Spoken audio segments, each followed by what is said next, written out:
हरे कृष्णा। श्री प्रभुपाद की जय। गुरु महाराज की जय। जैसे कि हमने पिछले वीडियो में चर्चा किया थी कि भक्ति क्या है, किसे कहते हैं भक्ति। तो भक्ति क्या है? भक्ति है भगवान की प्रीति पूर्वक सेवा करना, भक्ति है। अच्छा, भक्ति करने के फायदे क्या क्या हैं?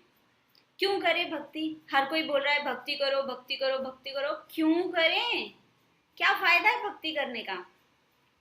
तो क्या कहते हैं, भक्ति रसामृत सिंधु में ऐसा वर्णन आता है कि भक्ति जो है वो क्यों करें। तो भक्ति जो है ना वो शुद्ध भक्ति क्लेशार्थी, क्लेशों को से मुक्त करती है मनुष्य को।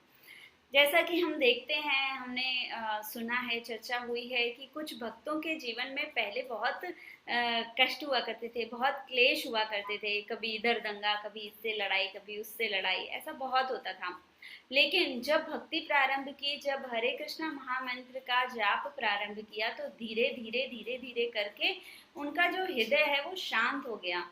जब उनका हृदय शांत हो गया तो जो ये क्लेश थे ना, जो लड़ाइयाँ होती थी, स्पेशली लड़ाइयाँ जो होती है ना, जो कभी इधर घर में हो जाती है, तो कभी आस पड़ोसियों से हो जाती है, तो कभी कहीं बाहर ही तीसरी जगह हो जाती है, तो उससे क्या हुआ, मुक्ति मिल गई है, उससे मुक्ति मिल जाती है हमको। दूसरा क्या फायदा है? शुभदा, सब प्रकार से शुभ प्रदान करती है ये। किस कैसे? जैसे कि ऐसा देखा गया है कि कुछ लोगों को मैंने ऐसा सुना है कि कुछ लोग ऐसे होते हैं, आप लोग ये मत देखना प्रॉफिट के बेस पे कर रहे हैं, हृदय से ऑफर कीजिएगा उस चीज को, प्रॉफिट मत देखिएगा। तो ऐसा देखा गया है कि कुछ लोगों ने जो कैंसर जैसी बीमारियों से तक पीड़ित थे, या जिनको बहुत ज़्यादा डिसीज थी, कुछ ऐसी डिसीज जो क्योरेबल ही नहीं थी, उन्होंने हरे कृष्ण महामंत्र का जाप किया और वो क्योर हो गया उनका। तो ये इतना इतना शॉकिंग सा था कि अरे, डॉक्टर शॉक्ड हो गया था इसको सुन के, कि बोले अरे ये ठीक कैसे हो गए, ये तो अनक्योरेबल थी। तो ये उसकी पराकाष्ठा ऐसा बोल सकते हैं। इवन ऐसा भी सुना जाता है कि कुछ लोगों को अगर फाइनेंशियली कुछ इश्यू होता है, तो उनका जो फाइनेंस का इशू होता है वो सॉल्व हो जाता है।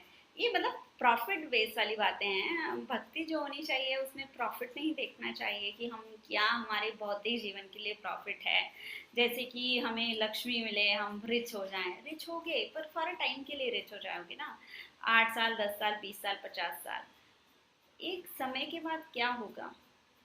इसलिए कहा जाता है कि कुछ मांगिए मत आप। इसीलिए कहते हैं कि देवताओं की पूजा नहीं करनी चाहिए, और कोई कारण नहीं है। देवताओं की पूजा करेंगे तो देवता तो बहुत अच्छे हैं, देवता तो तुरंत प्रसन्न हो जाते हैं और आप जो चाहते हैं वो दे देते हैं।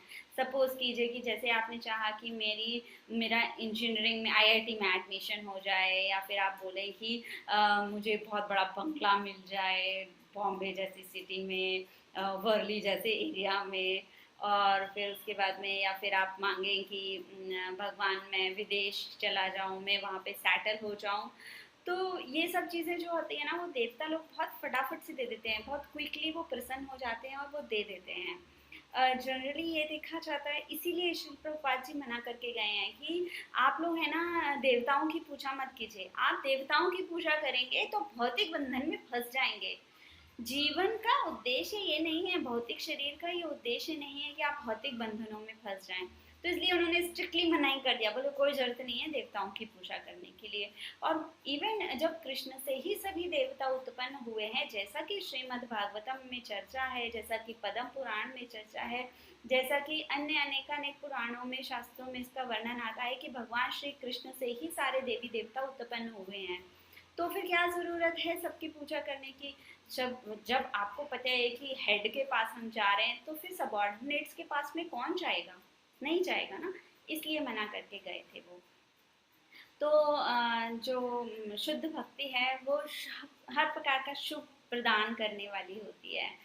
और सांद्रानंद विशेषात्मा, सांद्रानंद मतलब जिसमें स्वतः ही बहुत दिव्य आनंद हो। तो ये भी भक्तजनों का ही एक्सपीरियंस है कि जब वो लोग चैंटिंग करते हैं तो बहुत रिलैक्स रहते हैं। जब मॉर्निंग में ब्रह्म मुहूर्त में उठकर, ब्रह्म मुहूर्त में उठकर जब चैंटिंग की जाती है तो माइंड बहुत पीसफुल होता है, बहुत पीसफुल होता है।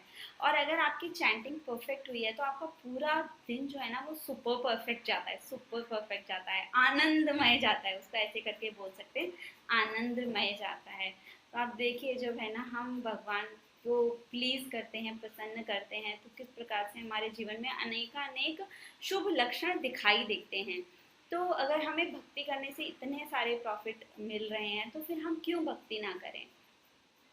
फिर उसके बाद में अगर कोई ये बोले कि जो शुद्ध भक्ति है वो श्री कृष्ण आकर्षणी है, भगवान श्री कृष्ण को आकर्षित करती है। तो आप बताइए कि अगर कोई व्यक्ति शुद्ध भक्ति कर रहा है और भगवान उसको किसी दुविधा में हो और उसे बचाने के लिए आ जाएं तो कैसा रहे। जैसा कि मैं आपको एक और एग्जाम्पल बताती हूँ, ये भी लाइव एग्जाम्पल है, अनेकानेक एग्जाम्पल्स हैं ऐसे तो जो मुझे अभी क्लिक हुआ है। एक प्रभु जी थे, अहमदाबाद की बात है ये।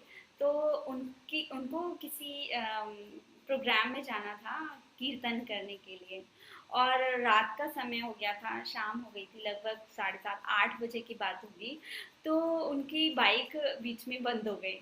अब वो इतना परेशान हो गए, बोले अरे मुझे तो कीर्तन करना है, तो मैं बाइक मेरी अगर खराब हो गई तो मैं कैसे जाऊंगा। और वो जिस जगह पे थे वहाँ पे कोई और व्हीकल नहीं था कि आप ऑटो पकड़ के चले जाएं या कोई और चीज़ आप हायर कर सकें।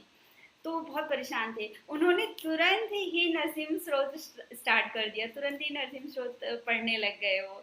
और कहते हैं कि मैंने 2-4 किक मारी, एक्सलरेट किया, थोड़ा इधर उधर घुमाया और गाड़ी चल गई।